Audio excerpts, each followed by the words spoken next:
बातचीत करने के लिए खुद एनटीए के जो महानिदेशक हैं सुबोध कुमार सिंह जी, वो इस वक्त हमारे साथ स्टूडियो में मौजूद हैं। आपकी समझ के लिए, आपकी जानकारी के लिए सुबोध जी, आपका बहुत बहुत स्वागत डीडी न्यूज़ के स्टूडियो में।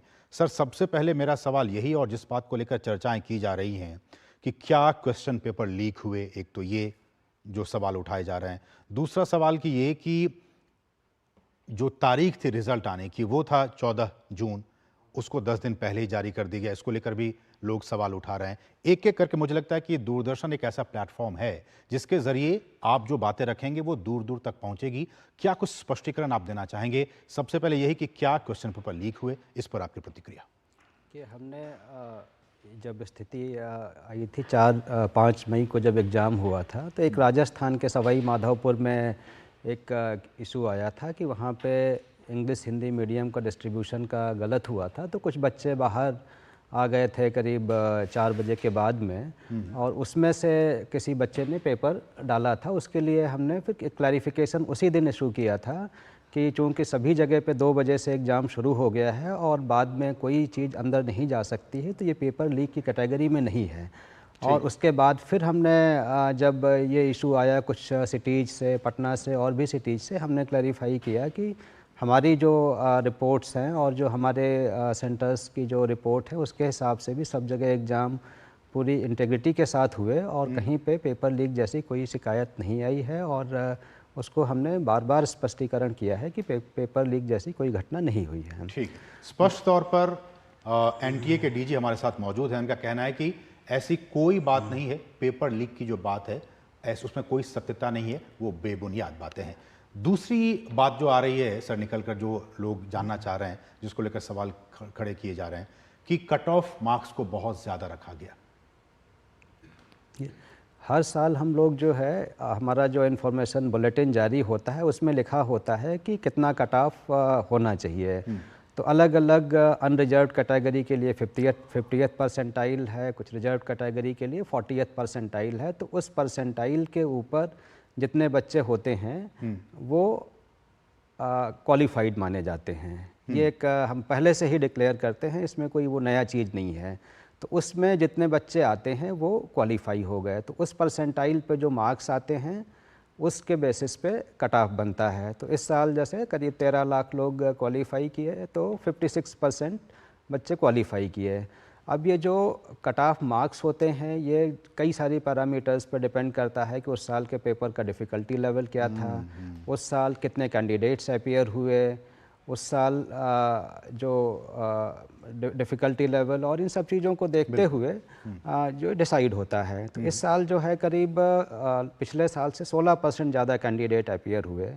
और इस साल एक और चीज़ हुई थी कि पिछले एग्ज़ाम प्रोसेस के पहले जो है हम लोगों ने सारे बोर्ड्स के साथ, हमने और नेशनल मेडिकल कमीशन ने मिल के, क्योंकि कोविड के टाइम पे क्या हुआ था कि बोर्ड्स का सिलेबस कम कर दिया गया था और नीट में सिलेबस ज़्यादा होता था। तो कई बच्चों को अपना जो 11-12 में नहीं पढ़ते थे उसको भी सिलेबस में होता था, तो उसको फिर उनको अलग से पढ़ना पड़ता था या कोई सहायता लेनी पड़ती थी। तो हम लोगों ने ये अलाइन किया कि जो बोर्ड का सिलेबस है उसी से हमने अपना एनटीए का सिलेबस अलाइन किया। तो उससे करीब 15% टॉपिक्स कम हो गए। तो कहने का मतलब कि जो इस बार क्वेश्चन पेपर थे वो ज़्यादा इजी थे बनिस्बत लास्ट ईयर मतलब कम कोर्स था, कम सिलेबस था, तो ज़्यादा बच्चों ने उसको अच्छे से तैयार कर लिया। ये एक पैरामीटर हो सकता है। और बच्चे ज़्यादा बैठे और पेपर का डिफ़िकल्टी लेवल के हिसाब से कट ऑफ मार्क्स आता है। तो ये हर साल वेरी करता है, किसी साल 30 नंबर कम हो जाता है, कहीं 20 नंबर ज़्यादा हो जाता है। पहले भी ऐसे हुआ, अगर आप पिछले 5 साल का देखेंगे तो कट ऑफ मार्क्स हर साल वेरी करते रहता है।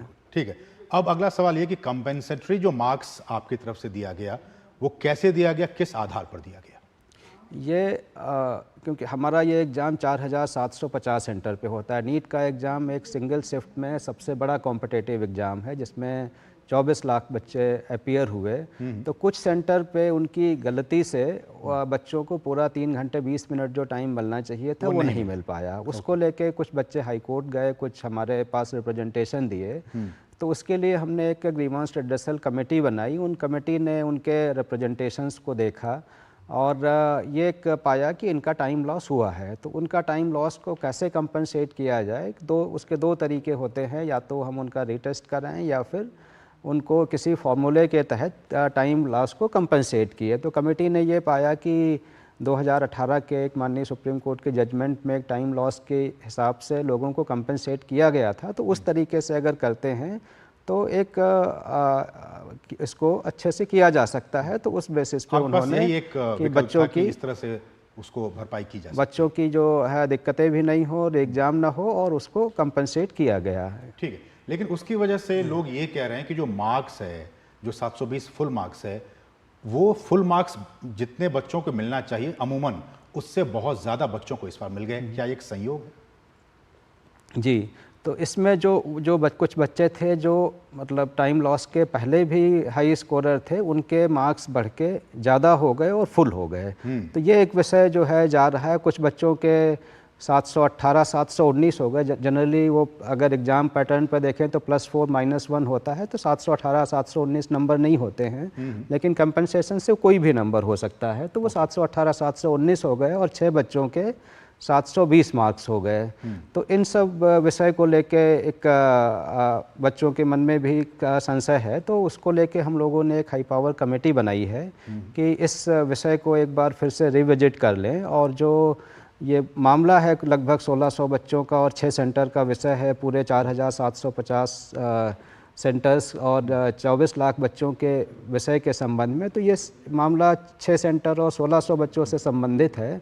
तो इसको एक बार पूरा रिविजिट कर लें और उसके बाद अपनी रिकमेंडेशन दें, जिसके बेसिस पे एनटीए निर्णय ले ले। सुबोध जी, ये बताइए, जो इस कार्यक्रम को देख रहे हैं जो बच्चे, आप उनके परेशानी को दूर करने के लिए क्या आप कहेंगे कि ये जो परीक्षा हुए हैं, जो रिजल्ट आए हैं, वो कैंसिल नहीं होंगे, और जो कमेटी गठित की गई है वो सिर्फ वहीं 1600 सेंटर्स और जो कुछ बच्चे हैं उनके लिए ही ये कमेटी गठित की गई है? क्योंकि हम लोगों के पास पूरा रिकॉर्ड रहता है, सब जगह का एग्ज़ाम के वहाँ की रिपोर्ट्स रहती हैं, सीसीटीवी रहता है। उसके बेसिस पे ये पाया गया कि एग्ज़ाम पूरी पारदर्शिता के साथ और इंटीग्रिटी के साथ संपन्न हुआ है। और जो ये 1600 बच्चों का 6 सेंटर का इशू है, इसको एक बार रिविजिट कर लिया जाए। और बच्चों के मन में, जो 23 लाख बच्चों ने जिन्होंने एग्ज़ाम दिया है, उनके मन में भी कोई संशय न रहे, और ये 1600 बच्चे हैं, इनको भी कोई डिसएडवांटेज नहीं हो। तो इस तरीके से एनटीए का पूरा एक व्यू है, और इसकी इंटीग्रिटी किसी तरीके से कंप्रोमाइज़ नहीं हुई है, यही मैं बच्चों को बताना चाहता हूँ। चलिए, तो इंटीग्रिटी के साथ कोई कॉम्प्रोमाइज़ नहीं किया गया है, सब कुछ ट्रांसपेरेंट है और आपको घबराने की ज़रूरत नहीं है। जिन 1600 बच्चों और 6 सेंटर्स की बात की जा रही है, उसके लिए, चूँकि वहाँ तमाम सीसीटीवीज़ हैं, तमाम कुछ हैं, उसके लिए वहाँ पे क्या कुछ किए गए हैं उसको लेकर एक कमेटी गठित कर दी गई है। और कमेटी के रिजल्ट अगर आप बता सकें, कब तक ये अपनी फाइंडिंग्स दे देंगी? कमेटी लगभग 1 सप्ताह में अपनी रिपोर्ट दे देगी। 1 सप्ताह में ये रिपोर्ट दे देंगी, तो उसके बाद सब कुछ पानी की तरह क्लियर हो जाएगा। बहुत बहुत शुक्रिया सुबोध जी, आप हमारे स्टूडियो में आए और इस बहुत ही महत्वपूर्ण विषय को, जिसको लेकर कि लाखों छात्रों के मन में सवाल थे, आपने उन तमाम सवालों को दूर करने की कोशिश की। आपका बहुत बहुत शुक्रिया। बढ़ेंगे आगे और